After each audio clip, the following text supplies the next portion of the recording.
Shalom saudara-saudari yang terkasih dimanapun Anda berada saat ini. Salam jumpa lagi di dalam program Stikas Profita. Pada hari ini kita akan membahas tentang Minggu Sengsara. Pada saat ini kita memasuki Minggu Sengsara yang diawali dengan perayaan Yesus memasuki kota Yerusalem, disambut oleh para murid dan warga kota dengan kegembiraan yang besar.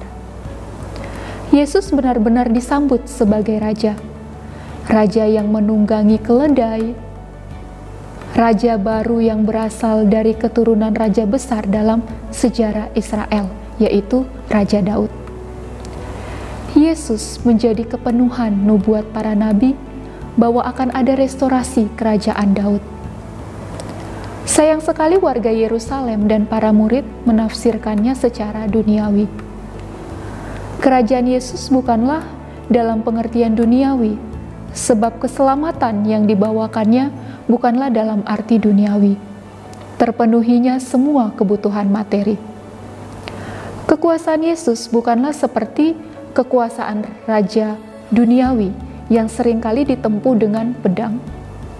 Yesus tidak pernah menaklukkan musuh-musuhnya dengan menunggang kuda, tombak, atau pedang. Sebuah jalan kekerasan dengan pertumpahan darah pada para musuhnya. Nah, sekarang kita berada di Minggu Sengsara, atau seringkali disebut dengan Pekan Suci. Mendengar kata sengsara mungkin membuat kita takut dan gentar, sebab sengsara itu tidak enak. Tetapi itulah jalan yang harus ditempuh oleh Tuhan kita untuk membawa kita kepada kehidupan. Sesungguhnya di masa Minggu Palma ini, kisah sengsara Tuhan kita dibacakan untuk mengingatkan kita bahwa Tuhan kita yang kita ikuti adalah Tuhan yang menderita. Tentu saja hal ini tidak diterima oleh agama-agama lain. Pandangan mereka tentang Tuhan sangat berbeda dengan pandangan kita sebagai seorang Kristen. Itulah yang diceritakan oleh keempat Injil kepada kita, bahwa Yesus benar-benar menderita. Dia benar-benar disalibkan. Itu bukan sebuah drama seolah-olah Yesus sedang berakting di atas panggung, lalu pada akhirnya dia lari menyelamatkan dirinya.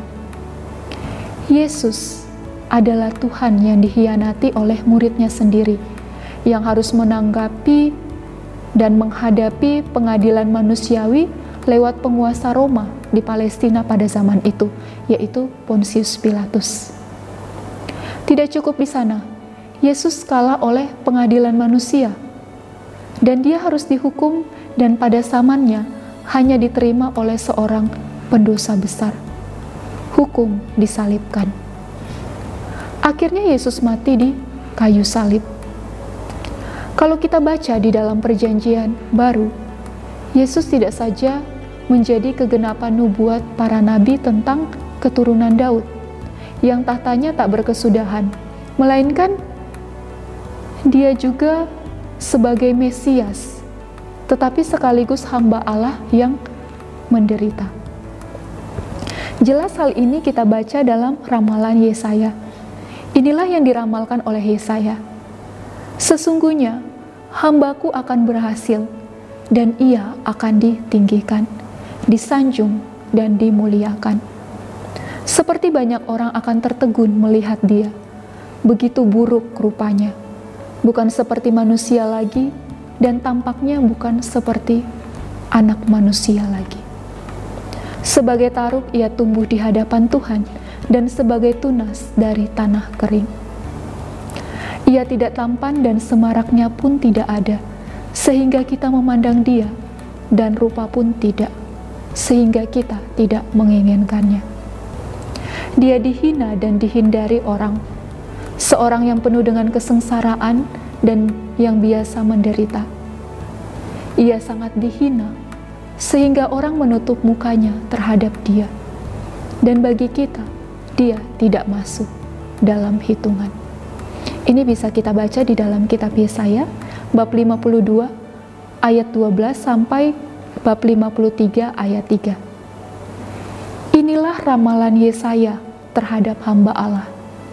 Ramalan itu kalau kita lihat dengan baik, persis seperti yang dialami oleh Tuhan Yesus sendiri.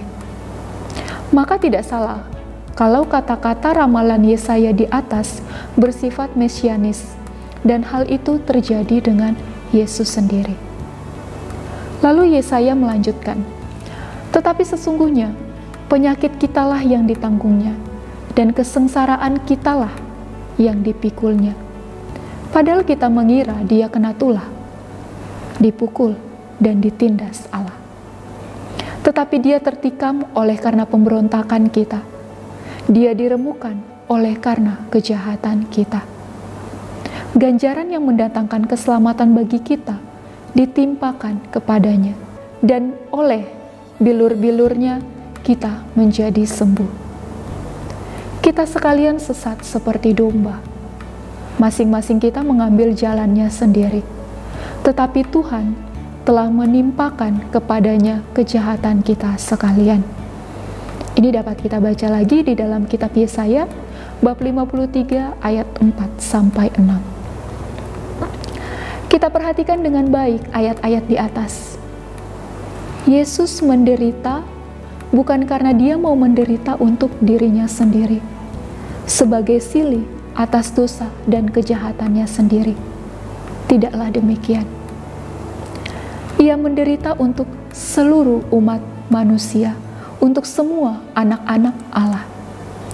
Oleh karena itu, ketika dia menderita, dia sedang memikul penderitaan semua umat manusia. Dia sedang menjadikan dirinya korban atas segala pelanggaran kita kepada Allah. Ia sedang menanggung dalam dirinya segala ketidaktaatan dan pemberontakan kita kepada Allah. Itulah yang dilakukan Yesus, dan kita menghayati penderitaannya untuk kita di minggu sengsara ini. Penderitaan dan sengsara Tuhan kita adalah penderitaan dan kesengsaraan kita. Kita menghayati minggu ini dan memetik buah dari hasil penebusan Tuhan kita Yesus Kristus. Semoga saudara-saudari mengenal dan mencintai kebenaran, sehingga pada akhirnya kita pun diselamatkan. Salam Profita.